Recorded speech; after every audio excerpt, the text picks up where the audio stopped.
భారత క్రికెట్ మాజీ కెప్టెన్ సౌరవ్ గంగూలీ, అలాగే ప్రజెంట్ కోల్కతాకి సంబంధించినటువంటి క్రికెట్ అసోసియేషన్ చైర్మన్. సో ఆయనకి థ్రెటనింగ్ కాల్స్ వస్తున్నాయంట.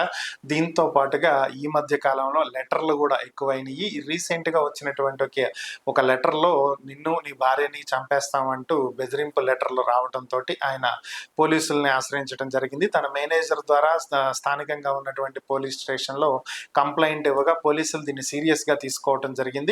గతంలో కూడా ఇలాంటి లెటర్స్ వచ్చినాయని, కాకపోతే ఈ విషయాన్ని గంగూలీ చాలా లైట్ తీసుకున్నారని, కాకపోతే ఇప్పుడు తన ఫ్యామిలీని కూడా థ్రెటనింగ్ చేస్తూ లెటర్స్ రావడం, దీంట్లో నీకు సన్నిహితంగా ఉండేటువంటి వాళ్ళని, నీ బోర్డులో ఉన్నటువంటి వాళ్ళని అందరినీ కూడా మేము ఖచ్చితంగా ఇబ్బంది పెడతాము అని చెప్పి వచ్చినటువంటి ఈ లెటర్లని ఆయన కొంచెం సీరియస్గా తీసుకోవడం జరిగిందని, దీని మీద ఈ లెటర్ ఎక్కడి నుంచి వచ్చింది, ఎవరు ఒక వ్యక్తి చేశాడా, దీని వెనక ఎవరన్నా ఉన్నారా అనే దాని మీద విచారణ జరుగుతుందని, ప్రస్తుతం అయితే ఈ లెటర్ను తీసుకొచ్చినటువంటి కొరియర్ కంపెనీని సంప్రదించడం జరిగిందని, ఈ కొరియర్ కంపెనీ ద్వారా ఏ వ్యక్తి కొరియర్ చేశారు, ఏ ఊరు నుంచి అనేటువంటి డీటెయిల్స్ రాబట్టడం జరిగిందని, ఆ వ్యక్తి ఫోన్ నెంబర్ కూడా తీసుకున్నప్పటికీ అది స్విచ్ ఆఫ్ వస్తుందని, ప్రస్తుతం ట్రాకింగ్లో పెట్టడం జరిగిందని కూడా పోలీసులు తెలియజేసినటువంటి పరిస్థితి.